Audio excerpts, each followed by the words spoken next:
Lucille Ball.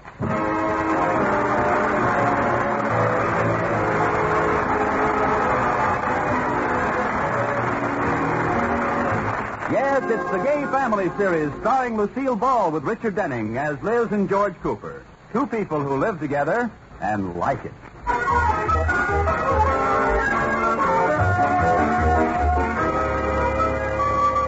As we look in on the Coopers this morning, they're just ready to have breakfast. Good morning, George. Mm-hmm. Hey, what are you so gay about? Because we're going to the Starlight Roof with the Rickies tonight. I've always wanted to go there. Uh-oh. Was that tonight? Yes, and I'm going to wear my brand new dress and a pair of... What do you mean? Was that tonight? No, we can't go, Liz. Mr. Atterbury's coming over with Mr. Forsythe. Oh, George, can't you put them off? Tell them you broke your leg or something. Oh, sure. They wouldn't suspect anything when I walked into the bank in the morning. Well, after we come home from the Starlight Roof, we can break your leg. I'm sorry, honey. Mr. Forsythe is too important. He was just elected to the board of directors. You'll just have to call the Rickies and tell them we can't make it. No. Liz? Baby, won't you think of me Look. once... Pouting won't get you anyplace. So just slide that lower lip back about a foot.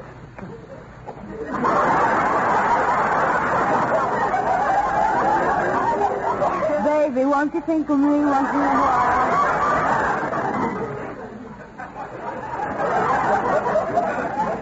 Now, why don't you think of me once in a while? You know, all business isn't done in offices, Liz.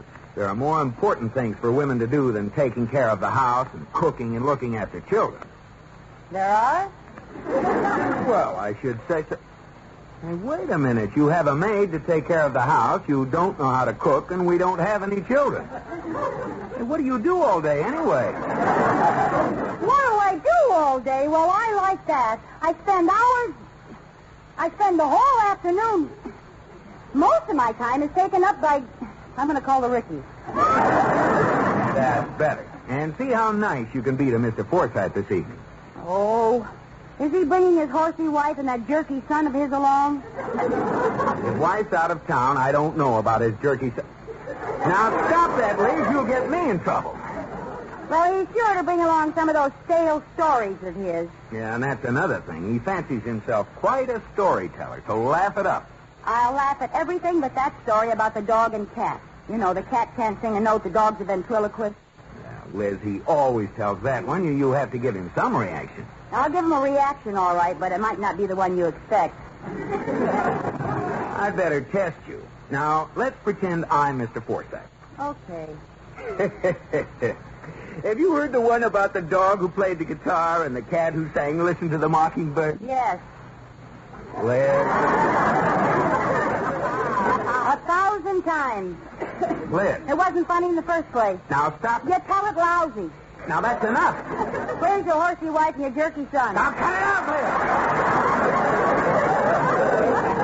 I want to hear you laugh tonight.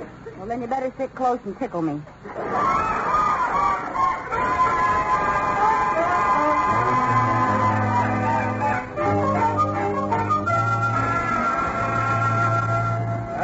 Good dinner, Liz, girl. Oh, yes, indeed. It's a wonderful dinner, Mrs. Cooper. It certainly was wonderful. Well, thank you, Mr. Forsythe. Yeah, well, hey, I just happened to think of a very funny story. Well, here we go. Oh, this one is a Jim Dandy. It's a real pipperoo. Say, have you heard the one about... No, I haven't. No, how does it go? But, No, really, we haven't heard it. Go ahead. But I haven't told you what it's about yet. It doesn't matter. They haven't heard it. They might have. Want to bet? Is it about the dog who played the guitar and the cat who sang? Yes. They haven't heard it. Go ahead. Well, it seems there was this dog. Oh, you see, and he played the guitar while a little cat sang, Listen to the Mockingbird. Yeah. You're sure you haven't heard this one? No, and I'm dying to see how it comes out. Oh, I can't stand it. Well, his booking agency took him down to a theater manager. He was amazed, and he said, "That's amazing. Now, here's where it gets really good." The agent said, "Look, before you hire them, I think there's something you ought to know." Something in my throat.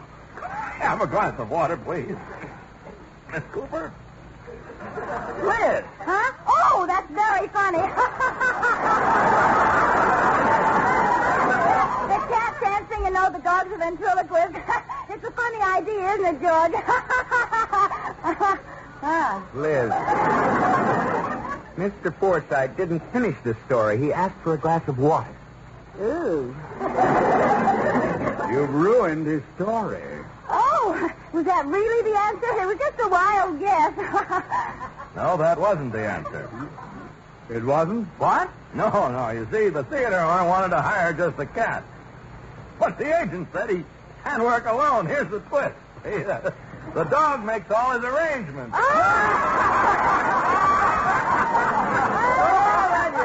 Oh, that's rich. Tell me, Mr. Forsythe, how's your family? Your cute little wife and your adorable son. Oh, they're fine, Mrs. Cooper, although my son, Wally, is really having a very trying time right now. Oh, what's wrong with the boy? His first big formal dance is next week, you see, and it seems everybody in his crowd knows how to Samba, but poor old Wally doesn't. Oh, for goodness sake. Children worry about the silliest things, don't they? Doing the Samba is so easy. You know how to do the Samba?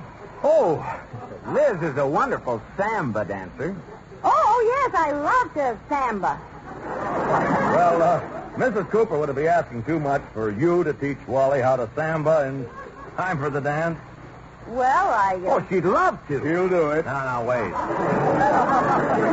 Let's keep sanity. Now, let's let Mrs. Cooper decide. After all, she's the one who has to do the teaching. Well, Liz? Well, Liz. Gladly, she said, with the cold muzzle of a revolver at each temple. Excellent. I'll send him over the very first thing in the morning. Good.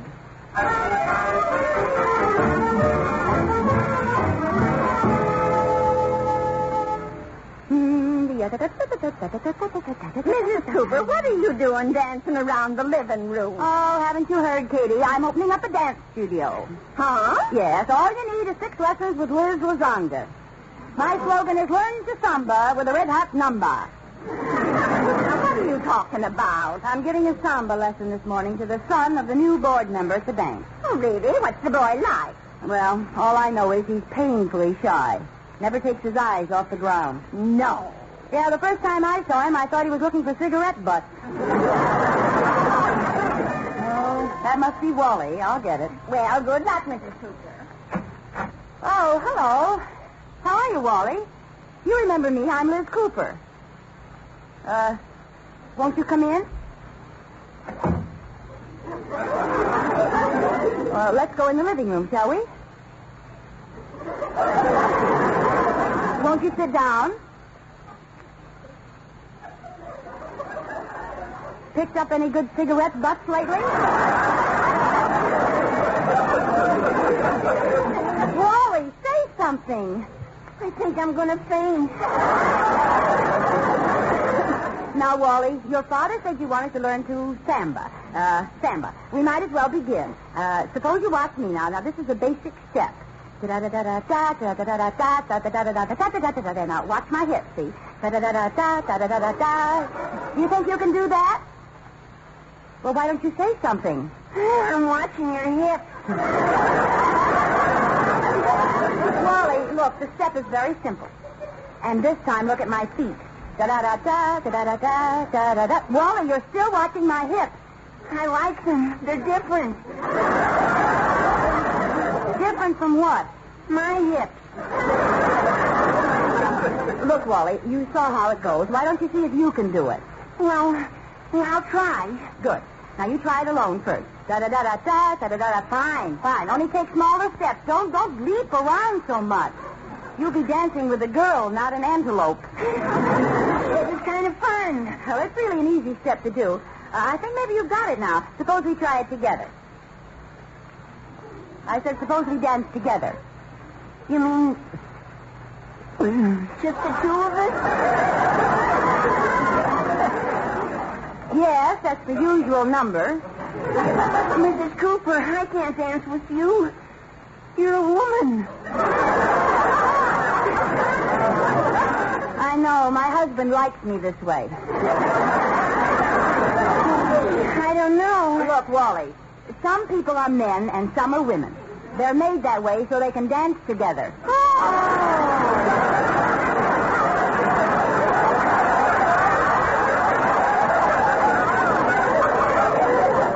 Really, it's very simple, Wally. Now, let's try it. Okay. Da-da-da-da-da, da-da-da-da-da. Hey, this is all right. Oh, I think I'm catching on. Oh, I'm sorry. I stepped on your foot. You don't think it's broken, do you? Oh, no. My shoe always bends under like this. Well, if it isn't broken, we might as well go on dancing, huh? I'm beginning to like it. Me too, Wally. I haven't had so much fun since I stepped on a rusty nail. On with the dance.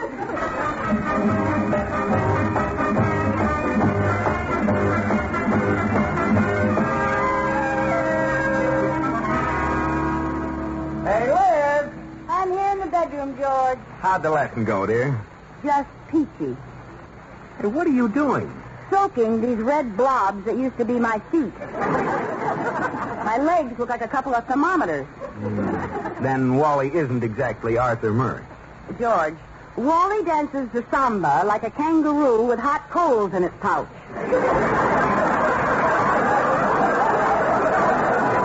I'm sorry the kid gave you such a rough time, honey, but it was worth it. Mr. Forsythe came to my office this afternoon, gave me a cigar, and sat and talked for half an hour. He never done that before.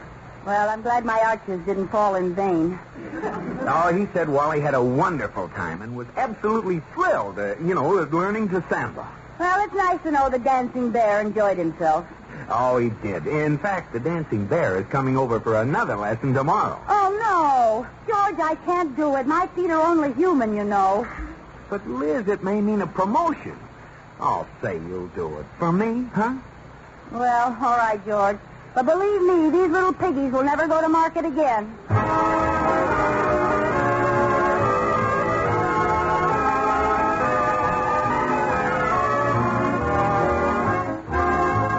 We find Liz in the unaccustomed role of dancing teacher. Right now, she's giving Wally Forsythe his second Samba lesson. They're dancing not cheek to cheek, but shin to shin. Oh, well, Wally, that was fine. You've improved a lot. Gee, you really think so, Mrs. Cooper? I certainly do. We've been dancing for 5 minutes. You've only stepped on my feet 6 times. It was real true to you to wear Mr. Cooper's old football shoes. Yeah, you don't get to my toes for 3 inches. Well, shall we try it once more? Mrs. Cooper, before we try dancing again, I'd like to ask your advice about something. Well, all right, Wally. Maybe we better sit down.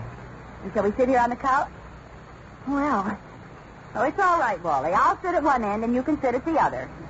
well, We could put a pillow between us to make it proper. well... I'll tell you what. I'll go upstairs and you call me on the downstairs phone. Oh, no, it's all right, Mrs. Cooper. But we'll sit on the couch. All right, now, Wally. What do you want advice about? Oh, I know it sounds awful silly, but I'm in love. You are, Wally? Yeah, with a girl. Well, you couldn't have made a better choice. You see, she doesn't know it yet, Mrs. Cooper, and I wanted to ask you, should I tell her or keep it to myself? Of course you should tell her, Wally. But you don't know how bashful I am, Mrs. Cooper. Even in school, when I want to leave the room, I don't hold up my hand. I climb out the window.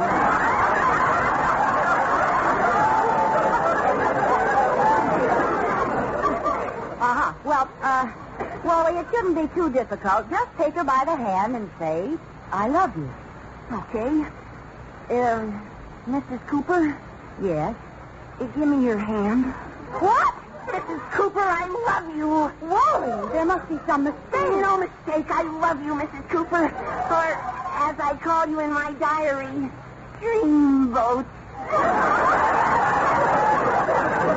You wrote that in your diary? Yes, Mrs. Cooper. So when I got home last night, I crossed out nothing much happened today, and I wrote in, wow.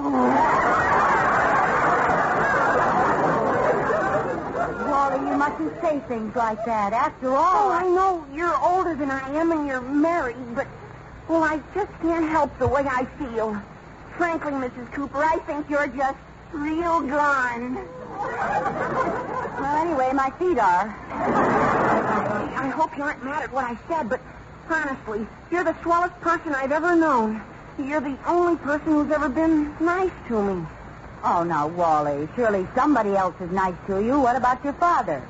He acts like he doesn't even know me. What makes you say that? He always refers to me as, what's his name?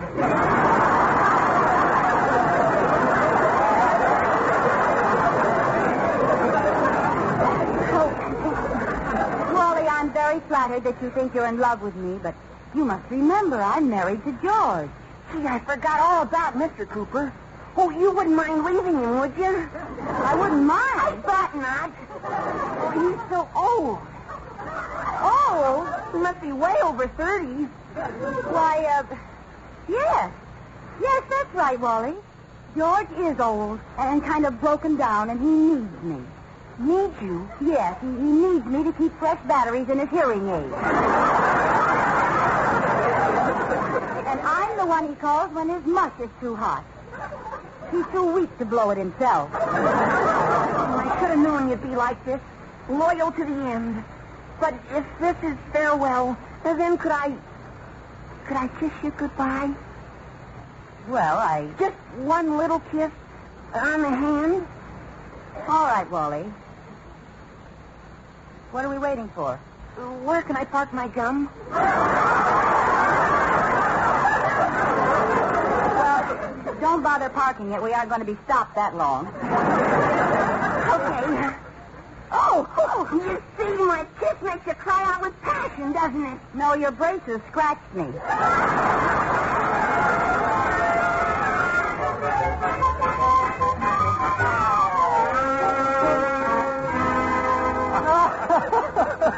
Can you believe it, Mr. Atterbury? Tell us more, Liz. What did Wally do then? Well, then he took me by the hand and said, Mrs. Cooper, I love you. Why, that little devil. That's pretty funny. Imagine Wally being in love with you, Liz. Isn't that a scream? Ha ha. Oh, now, Liz, you'll have to admit it's pretty hilarious. Well, I'll admit I'm old enough to be his sister. But I don't see why his being in love with me is so funny. You fell in love with me once, you know. Well, Liz, honey, I don't see why you're getting sore. Now, look, you two. It's all over, and Liz did a wonderful job. George, we're in solid with Forsyth, thanks to her. Oh, it wasn't so much. Oh, yes, it was. And to show my appreciation, I'm going to take you out on the town tonight. Anywhere you want to go. Oh, could we possibly go to the Starlight Roof? Why not? Oh, wonderful. I have come back. I'd have to see you again, Mrs. Cooper. Wally, what are you doing here? Mr. Cooper, your wife and I love each other. Madly. And I want you to give her up. After all, you're old. Your hair is streaked with gray. Your face is all lined and saggy. And your stomach is... I'm Mr. Atterbury.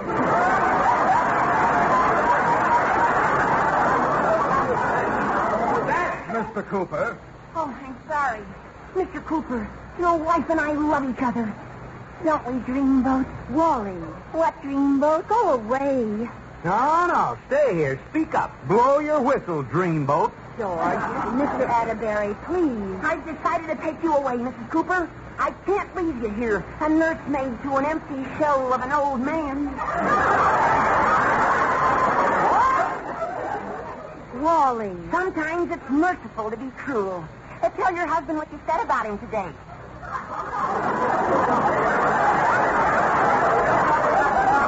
Liz, what did you say about me? Well, Go ahead, don't be afraid. Tell him, Dreamboat. Wally Forsythe, don't call me Dreamboat. Anything you say, darling. And don't call me darling. Okay, I won't, dear. And don't call me dear. Try mother. Mr. Cooper, why don't you step out and let your wife find the happiness she deserves? After all, you're an older man. You're more like her father. The boy's right. Why don't you give her up, Dad? Liz, what did you tell this kid about me? Well, it's all very simple, George. I explained to Wally about your age and how you need me. Understand, George? I explained how you're getting on in years, and now, more than ever, you need me. It isn't fair to hold her. You can get somebody else to blow your mush.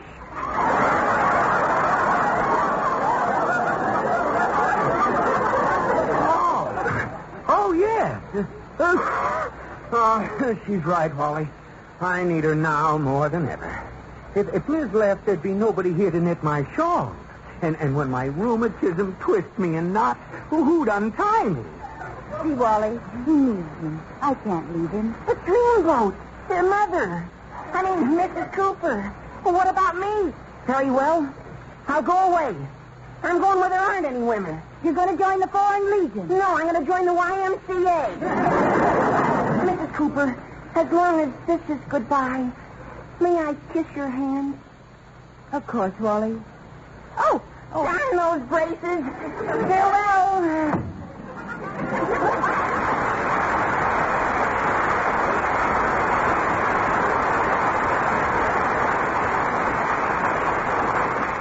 Oh, wasn't he sweet? George, why don't you ever kiss my hand? Well, I would, kiddo, but I'm too old to bend over. Never mind. Well, now that Liz's grimy amours are out of the way, shall we go to the Starlight Room? Oh, yes, Rex. I better get dressed. Oh, George, we're finally going to the Starlight Room. I'll get it. Hello? Oh, hello. How are you, sir? Tonight? Well, Oh, yes. Yes, it'll be all right. I'll tell her. Goodbye. Who was that, George? Mr. Forsythe. He's on his way over here. What on earth for? Well, you did such a good job with Wally. Now, he wants to learn the Samba. Oh, no!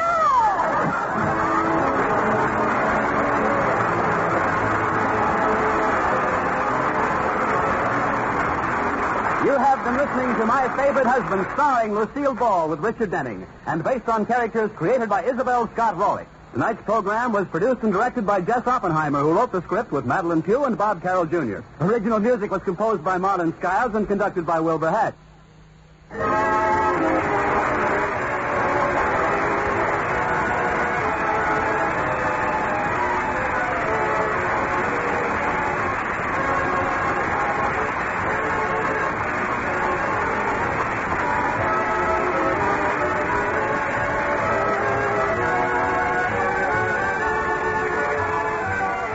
My Favorite Husband has been presented through the worldwide facilities of the United States Armed Forces Radio and Television Service.